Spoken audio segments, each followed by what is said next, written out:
La Diócesis de Armenia te invita a navegar en el océano del tiempo para recorrer juntos la maravillosa historia de nuestra Madre la Iglesia. Escúchala a través de los podcasts de Historia de la Iglesia a cargo de los presbíteros Luis Fernando Orozco y José Luis López, porque lo que es la Iglesia lo dirá su historia, lo dirá su historia, lo dirá su historia.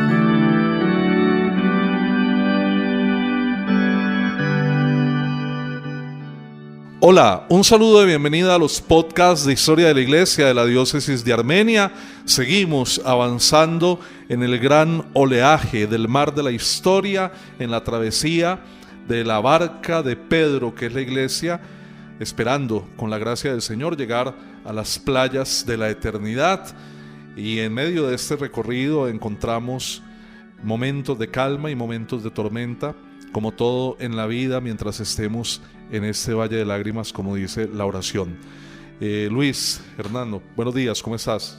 Padre José Luis, muy buenos días para usted y para todos los seguidores de estos podcasts de la Iglesia, aquí disponiéndonos para aprender un poco más acerca de nuestra historia. Muy importante aprender el camino, conocer nuestra historia, para fortalecer las virtudes y no repetir los errores. Hoy vamos a considerar una parte importantísima de este periodo antiguo de la Iglesia, y es lo que tiene que ver con los padres de la Iglesia, los santos padres y otros escritores eclesiásticos que no llegaron a alcanzar la dignidad de padres de la Iglesia porque de pronto tuvieron algún error, alguna herejía al final de su camino, o de pronto tuvieron una conducta improcedente y por esa razón finalmente la Iglesia no les reconoce como padres de la Iglesia, pero sí reconoce el valor de muchas de sus enseñanzas y de sus escritos. Entonces vamos a aproximarnos a este mundo maravilloso que la Iglesia, junto con la Sagrada Escritura, tiene a los padres de la Iglesia como fundamento de la enseñanza de nuestra vida cristiana. Los estudia en íntima conexión el Concilio Vaticano II, en su propósito de volver a las fuentes. Destaca la importancia que tiene en la tradición de la Iglesia la enseñanza de estos autores, de estos hombres, muchos de ellos obispos, presbíteros, que nos han legado un conjunto de enseñanzas maravillosas para complementar el conocimiento de la riqueza de la fe a la que hemos sido llamados. Así es, Padre, encontramos una serie de protagonistas que nos dejan una riqueza incalculable, siempre a la luz de la Sagrada Escritura. Y podemos decir entonces que la tradición, en esa visión que hace la Iglesia después del Concilio Vaticano II, la tradición en definitiva aparece como la presencia viva de la Sagrada Escritura en la fe de la Iglesia. Bueno, ¿de dónde viene el término padre para estos personajes que no son padres biológicos? Es un sentido espiritual que ya encontramos en el Antiguo Testamento. Por ejemplo, en el libro de los Jueces se llama padre al sacerdote. Jueces 17:10, y también en el libro de los Reyes, en el segundo libro de los Reyes, se llama padre a los profetas, y también son llamados padres los rabinos. Y aunque en el Nuevo Testamento encontramos un consejo de Jesús de llamar padre solamente a Dios, sin embargo también en el Nuevo Testamento, en la primera carta a los Corintios, capítulo 4, versículo 15, encontramos que Pablo se da a sí mismo el apelativo de padre. Es un padre espiritual, es un padre en la fe, puesto que por la predicación y por el bautismo se engendran hijos para la Iglesia, nuevos hijos de Dios. Así es, posteriormente, los catecúmenos, también hay que mencionar que también llamaban padre a sus maestros en la fe, y posteriormente a los obispos. En el siglo IV fue donde se instauró, se ratificó pues esa costumbre de llamar padres también a los obispos. Sobre todo a partir del primer concilio, el concilio de Nicea, entonces empezó a hablar de los padres conciliares, y hasta hoy entonces ha quedado en el espíritu eclesial un término que designa una fraternidad, que es un apelativo que indica el reconocimiento de una labor de cuidado y sobre todo, insistimos en el sentido que le da Pablo, por la predicación son engendrados cada día nuevos hijos de Dios en sentido estricto y preciso. ¿Sí? Quizás cuando Jesús decía esto, no llaméis padre a nadie en la tierra, pues estaba haciendo referencia a un sentido estricto de la palabra padre, pero en el ambiente eclesial tiene una figura fraterna, así como también llamamos a otros hermanos, ¿sí? Y Cristo sería nuestro hermano mayor. Podemos entonces también con naturalidad, con afecto, con cariño, con aprecio, reconocer en el Papa, en los obispos, en los presbíteros, incluso en los diáconos, la figura espiritual simbólica de la paternidad. Bueno, algo muy particular es que el término padre se usaba a obispos del pasado también, pero que tenían una autoridad especial en cuestiones lógicamente relacionadas con la fe. También algunos escritores eclesiásticos que tal vez no alcanzaron a ser obispos, y aquellos que participaron particularmente pues de los concilios ecuménicos que se daban en la época. Sí, a partir de esa crisis que tenemos con herejías cristológicas, trinitarias, todos esos autores que se dedicaron a tratar de clarificar con sus escritos, con sus enseñanzas, sus catequesis, la verdad de la fe que la Iglesia, a partir de una recta comprensión de la Sagrada Escritura, confiesa, pues empezaron a ser considerados estas autoridades, estos hombres dotados de un gran espíritu, no solamente de santidad, sino de cultura, porque una de las características de ellos es el valor que tienen a nivel teológico, filosófico, literario, para guiar y hacer más comprensible intelectualmente el misterio de la fe. Entonces fueron empezados a llamarse o a ser llamados padres de la Iglesia. Insistimos, no todos, porque algunos de ellos finalmente no cumplieron como las características, los criterios, que son 4 criterios que la Iglesia tiene o ha tenido para considerar quién puede ser padre de la Iglesia. ¿Cuáles son los criterios, Luis? 4 criterios, padre, que están bien definidos. El primero es la ortodoxia en la doctrina. El segundo es la santidad de vida. El tercero, una antigüedad que estaba delimitada tanto en la Iglesia occidental como en la oriental. Y el cuarto es el reconocimiento puntual de la Iglesia, por parte de la Iglesia, por todo ese testimonio que daban. Si tenemos, por ejemplo, en la ortodoxia de la doctrina, algunos finalmente introdujeron doctrinas contrarias a la fe, como Tertuliano. También podríamos pensar en Orígenes, con su doctrina de la apocatástasis, que es contraria a la enseñanza de la fe y en cierto sentido anula la libertad del ser humano, y finalmente por eso la tradición de la Iglesia no lo reconoce como padre de la Iglesia, pero sí reconoce que muchos de sus escritos tienen un valor maravilloso en este camino de comprensión de la fe. Otro tiene que ver con la santidad de vida, porque podía ser de pronto un gran maestro, pero que le faltaba mucho testimonio de vida y por eso tampoco clasifica como padre de la Iglesia. La antigüedad es importante porque cuando uno piensa en padre está hablando al nacimiento, a los orígenes. Entonces ya hoy podemos tener teólogos muy brillantes, con excelente santidad de vida, pero pues que ya no pueden ser padres porque ya nosotros todos somos más hijos, ¿cierto? De esa iglesia primitiva. Y el tiempo entonces está más o menos delimitado para la Iglesia occidental a partir de la muerte de San Isidoro de Sevilla.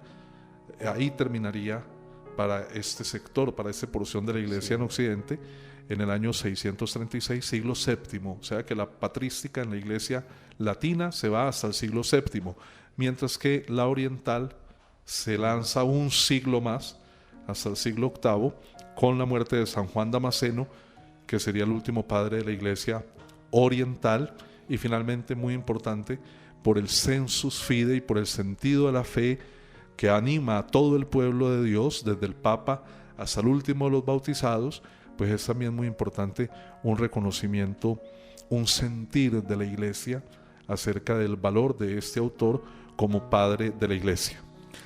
Muy bien, padre, usted acaba de mencionar la palabra patrística, y aquí nos encontramos, además de la patrística, con la patrología, un término que acabo de conocer, le soy sincero. Y esa patrología la asociamos con el estudio propio de la vida, los escritos y la doctrina de estos padres escritores eclesiásticos, muy atada a lo que es la historia de esa literatura cristiana antigua. Mientras la patrística ya se enfoca un poquitico más en lo dogmático, en la historia de los dogmas y en el poder verificar en toda esa obra de estos padres de la Iglesia que estén siendo fieles a esa tradición, ¿cierto? Que estén manteniendo ininterrumpidamente la tradición de la Iglesia. Sobre todo en ellos mismos. La patrística mira más al autor, al padre de la Iglesia, al hombre, su biografía, su postura teológica, su enseñanza, mientras que la patrología se enfoca en la obra, ¿sí? En el texto directamente. Esa es como la pequeña diferencia que hay entre ellos. Bueno, esos padres de la Iglesia se dividen en varias ramas o en varios grupos que vamos a considerar hoy, algunos de ellos, y en un próximo podcast estaremos considerando los demás grupos en los que podemos clasificar a los padres de la Iglesia. Vamos a comenzar con los más antiguos, como su nombre nos lo va a indicar, se remontan precisamente a la época apostólica y son los denominados padres apostólicos. Padres apostólicos, considerados discípulos inmediatos precisamente pues de los apóstoles o de alguno de sus sucesores. Lógicamente también depende toda su obra directamente de la Sagrada Escritura, tanto del Antiguo como del Nuevo Testamento, especialmente Evangelios, Hechos, el libro de los Hechos de los Apóstoles y las cartas paulinas. También es importante resaltar que escriben pues cartas de tipo pastoral, utilizan el griego, el koiné, para sus escritos, como características propias pues de la forma de la escritura. Yo he querido ofrecer un cursito de griego a la escuela de Aconal, pero dicen que están aprendiendo el tantum ergo, entonces que hasta que no saquen ese no empiezan con otro. Estamos superando el tantum ergo en latín, Tantum entonces. ergo. Bueno, esos padres apostólicos van a escribir justo después de los autores del Nuevo Testamento. Si alguien quisiera hacer una lectura de las obras antiguas de la vida cristiana al terminar el Apocalipsis, tendría que empezar con los escritos de los padres apostólicos, porque ellos son como la continuación de ese río de sabiduría que el Espíritu suscita, y aunque sus textos no son considerados canónicos por la tradición de la Iglesia, sí son de un gran valor espiritual, de un rico contenido doctrinal, de una enseñanza maravillosa que nos permite incluso acercarnos a comprender mejor las situaciones y vicisitudes de muchas de estas comunidades. Por ejemplo, hay una carta de San Clemente Romano a los Corintios, donde se están dando unas situaciones allí como de rebeldía frente a un presbítero. Entonces Clemente Romano, como obispo de Roma, y ya aparece ese sentir de que el obispo de Roma está llamado como a presidir en la fe, orientando, dando consejos a otras iglesias, como lo hizo San Pablo. Él también tiene una carta a los Corintios que quienes quieran la pueden buscar en internet, la pueden leer, porque todos esos documentos se encuentran en la red y también se pueden conseguir en físico. Entonces aquí hay una maravilla. Yo leí alguna vez esa carta de San Clemente Romano a los Corintios y leí el Pastor de Hermas y leí la Didaje. Ya se me olvidó todo lo que leí, pero yo lo leí. Eso sí quiero que quede constancia. Muy bien, hablando de San Clemente Romano, Orígenes le atribuye, en algún momento le atribuye la carta de San Pablo a los hebreos.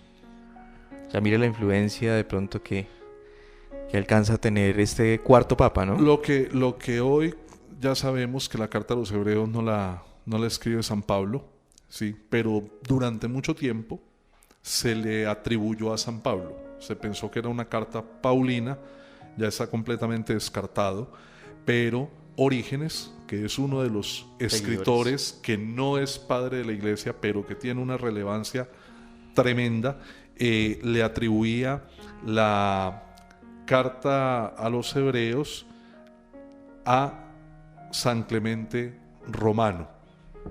Luego encontramos otro que es uno de mis santos de devoción, San Ignacio de Antioquía. Tengo poquitos, pero es que siento que me sobran y me bastan porque son tremendos santos. Y uno de ellos es San Ignacio de Antioquía. Lo vimos en la escuela de Aconal hace unos días. Fue martirizado en la ciudad de Roma en la época del emperador Trajano, por allá entre el año 110, 117. Se lo llevaron para tirarlo de pasto a las fieras en el circo romano, y ese hombre da un testimonio tremendo escribiendo sus cartas a las distintas iglesias, y le pide a los romanos, en la carta que él manda a la comunidad de Roma, les pide que no vayan que por favor les ruega no vayan a mover influencias para evitar su destino, porque él quiere seguir a Jesucristo en el martirio, porque él se siente trigo maduro para ser triturado en los dientes de las fieras y así convertirse en pan puro de Cristo. Eso me pareció bellísimo. Eso sí no me ha olvidado desde lo que lo leí varias veces, porque me pareció una frase muy bella y me llena de valor. Por eso yo admiro y celebro la fiesta de San Ignacio de Antioquía con bombos y platillos, porque ese santo me parece que en un mundo donde a veces hay tantas amenazas, es muy importante que nos infunda un espíritu de valor. Pero no solamente escribió la carta a los romanos, tiene otros textos, la de Éfeso, la de Magnesia, la de Filadelfia, la de Esmirna, la a San Policarpo, y él en todas estas cartas, que también los oyentes que se sientan motivados por este testimonio mío a conocer un poco más la obra literaria de San Ignacio de Antioquía, las pueden también buscan en internet cartas de San Ignacio de Antioquía, y van a encontrar ese tesoro literario de este obispo, ¿sí?, que nos dejó este legado de enseñanza doctrinal tan valiosa. Bueno, el verdadero místico del martirio, así definen muchos a San Ignacio de Antioquía. Pseudo Bernabé. La carta de Bernabé está escrita a finales del siglo I. ¿Qué es lo más importante a resaltar de esta carta? Que refuta las objeciones judaicas contra el cristianismo. O sea, no se muestra muy amigo del Antiguo Testamento. Sí, igual que ha pasado con San Pablo, que reprocha muchas de las ideas de la circuncisión y de someterse otra vez a la ley. Bernabé, como es un gran amigo de Pablo, un acompañante de Pablo, pues este autor, que no es Bernabé, por eso se llama pseudo Bernabé, un falso Bernabé.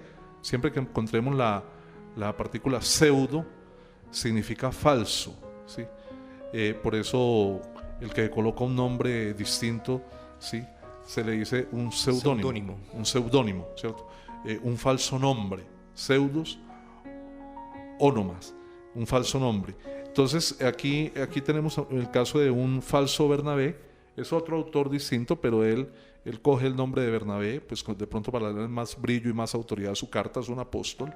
Bernabé es uno de los apóstoles, y allí él expresa o aclara las objeciones judías contra el cristianismo. Tenemos también un documento maravilloso que se llama Didaje, o enseñanza de los apóstoles. El escrito legislativo cristiano más antiguo, pero que finalmente fue descubierto en 1783, siglo XVIII.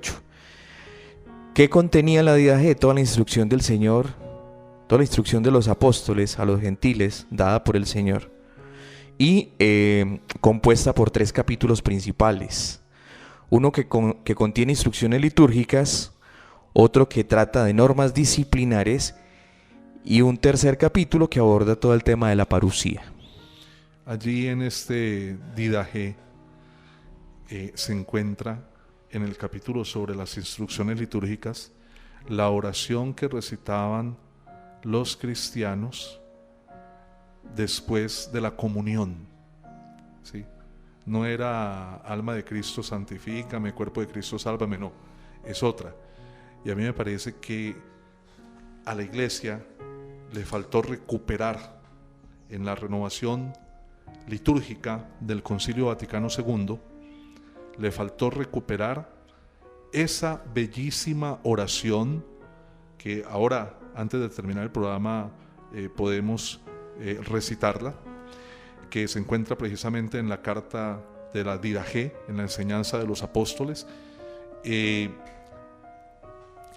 Esa bellísima oración que los cristianos recitaban después de comulgar, y alguna vez le pregunté a un experto en liturgia por qué no estaba incluida y creo que no me supo responder, quedé como con la misma sed, porque si toda la renovación litúrgica se dio como un volver a las fuentes, y si en uno de los documentos más antiguos de la época de los padres de la Iglesia, porque se remonta a los padres apostólicos, los más antiguos de todos, y dice que los cristianos después de comulgar recitaban esa oración, ¿por qué no se volvió a incluir en el canon de la Eucaristía? Bueno, pregunta para expertos. Tendremos que buscar, Luis Hernando, quién nos responda esa pregunta. Si de pronto tú la puedes ir ubicando para que la enseñemos a los oyentes. Estamos en esa tarea, padre. Avanzamos y encontramos a San Policarpo de Esmirna, año 155. San Ireneo de León afirma que San Policarpo escribió varias cartas a algunas iglesias vecinas. Solamente se conserva la de Filipo y era una exigencia a la obediencia y sumisión a los presbíteros y diáconos. Y fue escrita hacia el año 130 aproximadamente. Tenemos también a Papías de Hierápolis, quien fue un discípulo del apóstol San Juan, y escribe hacia el año 135 una obra titulada Explicación de las sentencias del Señor, de la cual se conservan algunos fragmentos. En ellos se expone algunas ideas discutibles doctrinalmente. Confirma Papías de Hierápolis que Mateo y Marcos son los autores de los respectivos evangelios. Y cerramos esta constelación de padres apostólicos con otro texto fundamental en el desarrollo de la praxis sacramental penitencial en la Iglesia, y es precisamente el libro El Pastor de Hermas. Hermas que fue un liberto que aparece que no tuvo suerte con su matrimonio y con sus hijos. Escribió una obra titulada El Pastor, una especie de apocalipsis.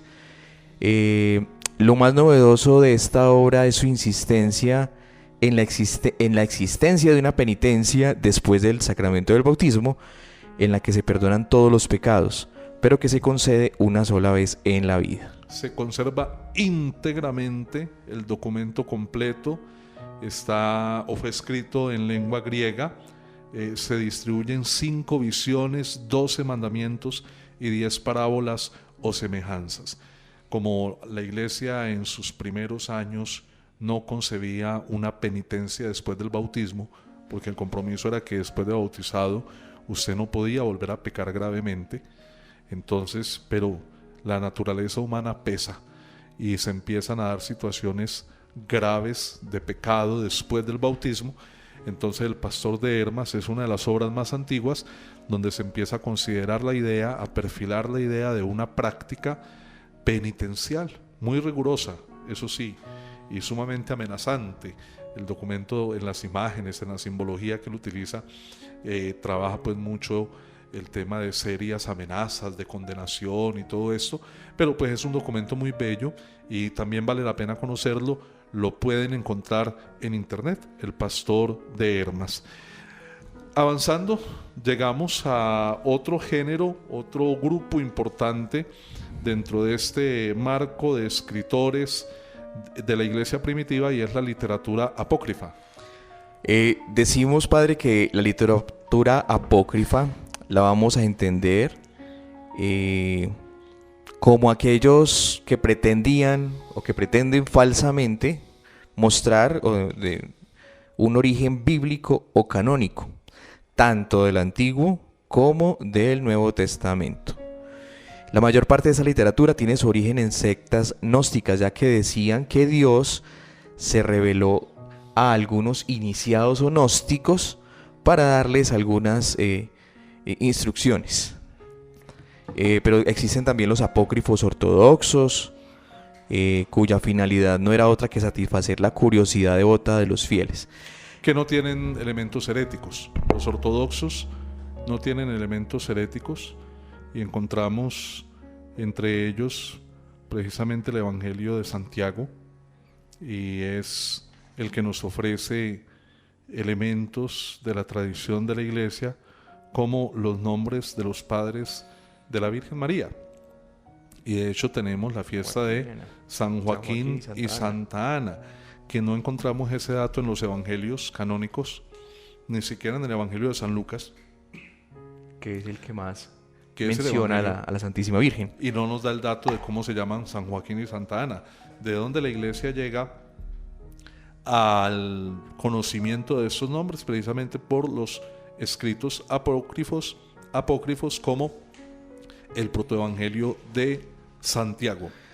Antes de seguir mencionando las obras, padre, quiero resaltar algo, y es que esta literatura apócrifa tiene un gran valor como fuente histórica, porque allí se puede ver lo que eran las creencias de la religiosidad popular de esos primeros siglos cristianos. Encontré la oración de la Didache, se la tengo para ti y para todos nuestros oyentes. Dice así: que nadie coma ni beba de vuestra comida, está hablando de la Eucaristía, sino los bautizados en el nombre del Señor, pues sobre esto dijo el Señor: no deis lo santo a los perros. Viene: después de saciaros daréis gracias así: te damos gracias, Padre Santo, por tu santo nombre que hiciste morar en nuestros corazones, y por el conocimiento, la fe y la inmortalidad que nos has dado a conocer por medio de Jesús, tu siervo. A ti la gloria por los siglos. Tú, Señor omnipotente, creaste todas las cosas por causa de tu nombre, y diste a los hombres alimento y bebida para su disfrute, para que te dieran gracias. Mas a nosotros nos hiciste el don de un alimento y una bebida espiritual y de la vida eterna por medio de tu siervo. Ante todo te damos gracias porque eres poderoso. A ti la gloria por los siglos. Acuérdate, Señor, de tu iglesia, para librarla de todo mal y hacerla perfecta en la caridad, y congrégala desde los cuatro vientos santificada en tu reino que le has preparado, porque tuyo es el poder y la gloria por los siglos. Venga la gracia y pase este mundo. Hosana al Dios de David. El que sea santo que se acerque, el que no lo es que se arrepienta. Marán atá. Amén. Bellísima. Amén. Bellísima. Muy profunda. Y ese Maránatá, ¿tú conoces cuál es el significado de ese Maránatá? El Maranatá es ven, Señor Jesús. Ven, Señor Jesús. O Jesús viene. Que lo ¿cierto? escuchamos en el tiempo de Adviento con fuerza. Y siempre en cada Eucaristía, después de la consagración, anunciamos tu muerte, proclamamos tu resurrección. Ven, Señor Jesús. La iglesia pide el advenimiento del Señor cada día. Y esa oración es bellísima, ¿sí? Es muy preciosa. Y no entiendo por qué en la renovación litúrgica del Vaticano II no fue incluida para después de la comunión. Ahí nos queda la investigación con los que saben en nuestra Pregúntele por diócesis. favor al profesor de liturgia de ustedes a ver qué les puede enseñar al respecto. Bueno, ¿qué otras obras tenemos, Luis, dentro del conjunto de los apócrifos? El Evangelio de los Hebreos es como una revisión prolongada del Evangelio de San Mateo. El Evangelio de Nicodemus. Los Hechos de Pablo y Tecla, ¿cierto? Creo que es una representación de la conversión de Tecla a partir de escuchar a Pablo. Un escrito algo novelesco. Sí, un poco por de ese lado. novelita cristiana. Los Hechos de Tomás, Hechos de Pedro con Simón, donde se relatan pues las disputas entre ellos. entre San Pablo, ¿sí?, y con Simón el mago en la ciudad de Roma. La carta de los apóstoles. Ahí tuve que como abrir los ojos y leer 2 veces porque carta de los apóstoles, escrita probablemente en la primera mitad del siglo II, también anunciando la parucía. Las cartas de San Pablo dirigidas a Séneca, Apocalipsis de Pedro, Apocalipsis de Pablo y Apocalipsis de Santo Tomás. Siempre me queda a mí la inquietud, la duda, si no hubo algún tipo de encuentro entre el apóstol San Pablo y el filósofo Séneca, 2 colosos de la literatura antigua, porque Séneca y San Pablo van a morir más o menos por la misma época bajo el poder despótico de Nerón. Séneca fue el tutor de Nerón cuando era niño, y este fue tan ingrato que le ordenó que se abriera las venas, se suicidara. Y entonces en Roma estuvieron en la misma época San Pablo y Séneca, y me ha parecido extraordinaria una conversación de estos 2 hombres. Es posible que se haya dado, la historia no lo registra ni en uno ni en otro, pero es probable que se haya dado, o tal vez no, y si no se dio, pues qué lástima, porque hubiera sido muy interesante el encuentro de estos 2 espíritus tan llenos de sabiduría. Terminemos el podcast hoy con nuestro último gran elenco de padres de la iglesia, constituido por los apologistas. Los apologistas, que se propone que lo entendamos a partir del rechazo que tuvo el cristianismo por el judaísmo y por el imperio romano. Entonces nacen estos autores que no se limitan a proclamar la inocencia de los cristianos, sino que aprovechan para colocar el cristianismo en contacto con toda la cultura griega a mediados del siglo II. Y romana. Claro. Tienen 2 destinatarios, principalmente los escritos de los apologistas, y uno son las autoridades estatales, que son los que están en ocasiones decretando las persecuciones, como lo hemos visto en otros podcasts, y otro son los intelectuales, esos hombres cultos, filósofos, que también atacan el cristianismo, que a veces no tienen muy claro de qué viene la fe cristiana. Entonces surge, sobre todo a partir del siglo II, un grupo de padres de la iglesia que se van a encargar de escribir para desmentir, ¿sí?, ideas que otros han construido, calumnias sobre los cristianos, y para mostrar que la fe cristiana ni es una amenaza al imperio y tampoco es una superstición o que tengan prácticas aberrantes como de pronto algunos filósofos creen, sino que quieren exponer que precisamente el cristianismo es la verdadera filosofía porque está inspirada por la sabiduría encarnada de Cristo. Y allí la iglesia distingue entre padres o apologetas griegos y los apologetas africanos o también del occidente. ¿Cuáles podemos distinguir dentro del elenco de apologistas griegos, Luis Hernando? Aquí está muy importante la carta discurso a Diogneto. Tenemos a Cuadrato, Aristide, Tasiano, Aristón de Pela, o Pella, padre, corríjame allí la pronunciación. Pela. Teófilo de Antioquía, Atenágoras, Melitón de Sardes. De Sardes, a ver si me tenía que equivocar. Justino. ¿Qué es el San más Justino. importante? No podríamos, porque sería muy largo el podcast, detallar cada uno de estos padres apologistas, pero sí nos merece una mención especial Justino mártir. Ya en otras ocasiones lo hemos nombrado, dada la importancia que tiene. Nace en Flavia, Neópolis, actual Palestina, de padres griegos y paganos. Era un filósofo, un hombre lleno de inquietud por el deseo de la verdad, la sed de la verdad que nos hace libres. y por eso el hombre primero fue estoico, luego se movió por las aulas de los peripatéticos, que son los mismos estudiantes del aristotelismo, del liceo de Aristóteles. Pues Aristóteles ya había muerto, pero ellos siguieron teniendo su liceo. Después estuvo en la secta del pitagorismo, de esos hombres también inspirados por el matemático Pitágoras. Pasó por Platón y luego en su camino llega finalmente, dice que paseando por la orilla del mar, un anciano le señala a los profetas como los únicos que han anunciado la verdad.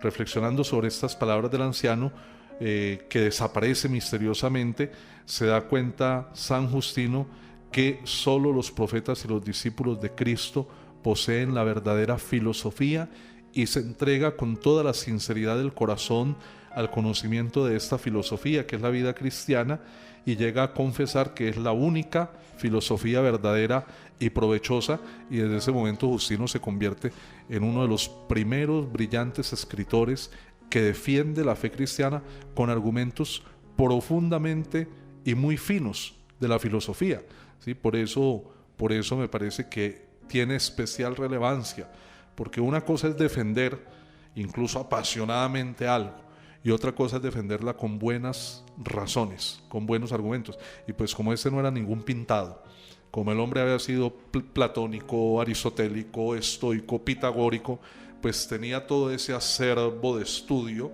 y le permitía encuadrar la fe cristiana frente a esa gama de ideas, demostrando que no reñía ni estaba en desacuerdo, sino que precisamente existía una concordia entre la sabiduría griega y la sabiduría cristiana. Ese señor escribe 3 obras que nos han quedado, pues las otras no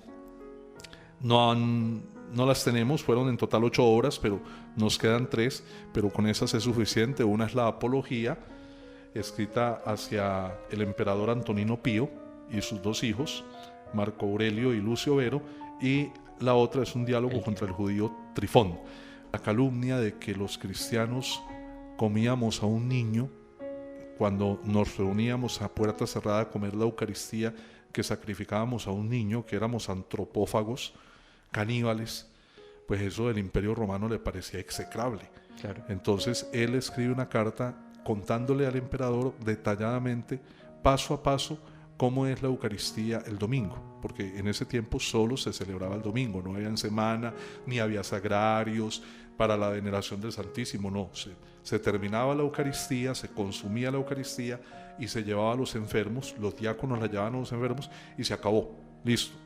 No quedó reserva, no quedó sagrarios, no quedó nada de esto, y no había Eucaristía cada día, era solamente el domingo. Hasta la semana siguiente. Hasta la semana siguiente. Y Justino le explica al emperador en esta carta, en esta apología, detalladamente el paso a paso de la Eucaristía. En ese texto se va a inspirar el Concilio Vaticano II para volver a hacer la Eucaristía original, porque con el paso de los años se había ido llenando de una serie de elementos, a veces muy pomposos, a veces de mucha parafernalia, que tenían como de pronto más en la mira darle realce y brillo al obispo que realmente la Eucaristía. Entonces, por eso el Concilio Vaticano II coge y vamos a simplificar, ¿sí? Que simplificar no es entonces como un sinónimo de simpleza, como simplonamente, no, sino de quedarnos con la esencia. Y el texto que le sirve al Vaticano II para volver a las fuentes litúrgicas de la Eucaristía es la Apología de San Justino Mártir. Muy bien, padre. Aquí cerramos entonces la representación griega, ¿no? Vamos a hablar un poquitico para el cierre de los apologistas africanos. Y tenemos aquí 4 personas, 4 nombres: Minucio Félix, Tertuliano, de quien ya hablamos un poco, Arnovio de Sica y Lactancio. Tal vez podríamos profundizar un poquito en Tertuliano. Tertuliano y Lactancio. Tomemos esos 2 y terminamos el podcast. Bueno, Tertuliano nació en Cartago el año 160, hijo de un centurión romano, fue abogado, tenía amplios conocimientos de filosofía, de historia, lógicamente de derecho. de los que pondrá pues al servicio en todas sus obras. Era rigorista por temperamento. Al decir de San Jerónimo, fue presbítero de la iglesia de Cartago, se pasó a la secta de Montano, pero rompió con ella.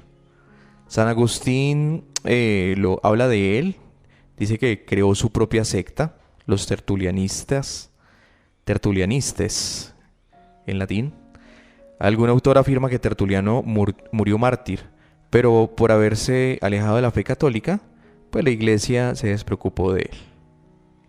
Sí, finalmente no lo incluyó en el listado porque pues tenía santidad de vida, pero también algunas de sus ideas heréticas hizo que fuera considerado como un hombre que en su momento abandona el catolicismo, y por eso la iglesia no lo incluye dentro de la lista de los padres de la iglesia, pero sí muchas de sus obras son de un valor importantísimo, igual que lo que afirmábamos de Orígenes, sobre todo a nivel de apología.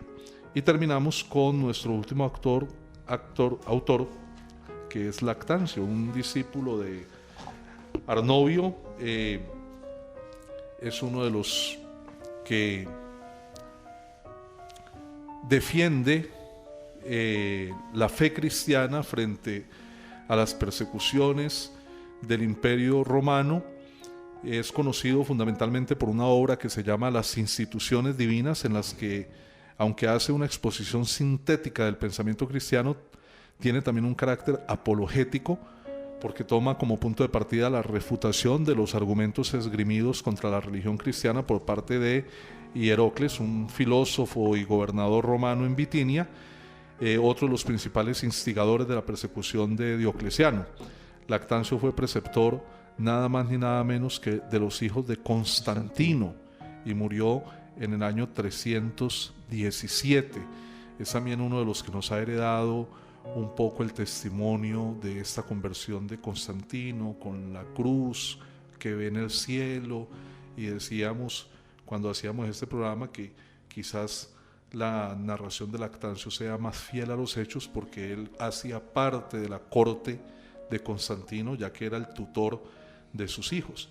Entonces tenemos aquí a un hombre que también es muy importante porque tenía una ventaja que no tenía Justino, y es que era un hombre cercano al corazón del poder, un cristiano que tal vez no tenga el brillo académico de Justino, pero tenía algo que también es muy importante en este mundo: contactos, influencias. Era un testigo inmediato de la mano derecha del emperador, un cristiano defensor de la fe que hablaba al corazón del emperador, porque era nada más ni nada menos que el tutor de los hijos, y un hombre no coloca a sus hijos en alguien en quien no tenga la más absoluta confianza. Y por tanto se hace un hombre digno de ser escuchado. Entonces Lactancio escribe también las instituciones cristianas como una especie de defensa de la fe cristiana, y de esa manera ese conjunto de primeros padres de la iglesia, los padres apostólicos, los apologistas, se convierten en un elemento riquísimo, en un valor imprescindible para el conocimiento y la edificación, la solidez de la fe que nos hemos heredado o que hemos recibido de la tradición apostólica, de ese depósito de la fe que ellos no solamente custodiaron, sino que también desarrollaron, profundizaron, explicaron, enseñaron y defendieron. Luis Fernando, muchas gracias. Padre, gracias a usted. Nos queda este tema entonces con puntos suspensivos, porque nos quedan otros escritores muy importantes. No falta el resto de los padres de la iglesia, porque eso va como hasta el siglo VII u VIII en los padres orientales. Entonces invitar a todos los oyentes a que no se pierdan el siguiente podcast con lo que nos queda de este tema. Un abrazo para todos, Dios los bendiga.